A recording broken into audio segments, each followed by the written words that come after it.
А по каким направлениям оказывается помощь в рамках соцконтракта? Неизменные наши направления, 4 направления, я говорю наши, потому что вот мы уже из года в год говорим и транслируем везде эти меры поддержки. Значит, первое направление – это поиск работы. Мы в первую очередь мотивируем людей обеспечить свою личную занятость для того, чтобы был собственный доход, для того, чтобы повышать доход семье. Если есть место работы, которое уже устраивает, значит, соискателя, малоимущего гражданина, мы его трудоустраиваем. Если образование базовое не позволяет трудоустроиться на выбранную вакансию, мы бесплатно готовы в рамках этого социального контракта обучить, как говорим, донарастить некоторые навыки, если это необходимо для последующего трудоустройства. Если есть сомнения в выборе профессии, мы можем организовать оплачиваемую стажировку. А для того, чтобы человек гарантированно был трудоустроен, мы еще готовы, значит, платить первые 3 месяца уже после трудоустройства еще и социальные пособия в размере 19 тысяч рублей. Это очень такая полезная мера поддержки, она очень востребованная, достаточно серьезно у нас она используется.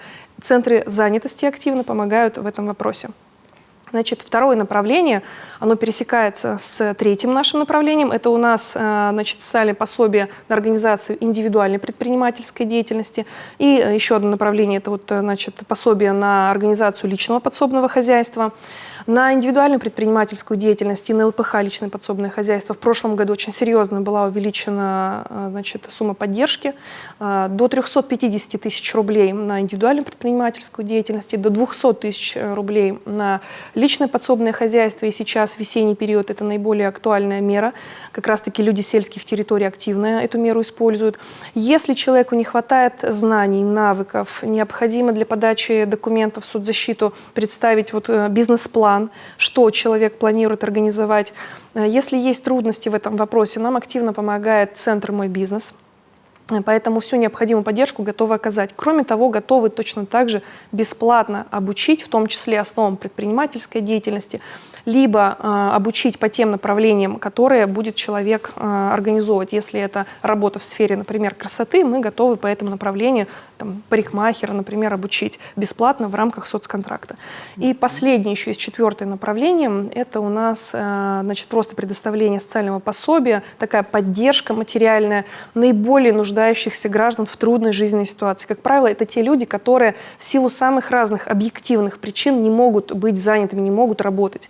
Это многодетные мамы, это мамы, которые воспитывают детей с инвалидностью, это люди с серьезными заболеваниями.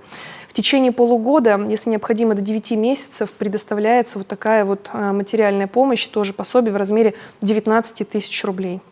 Это достаточно широкие направления, может быть, сложно на слух воспринимаемые, но все эти меры поддержки можно посмотреть на нашем сайте, в группах ВКонтакте, которые у наших центров соцзащиты, в Центр соцзащиты обратиться, в МФЦ. То есть достаточно много источников информации по этой мере поддержки.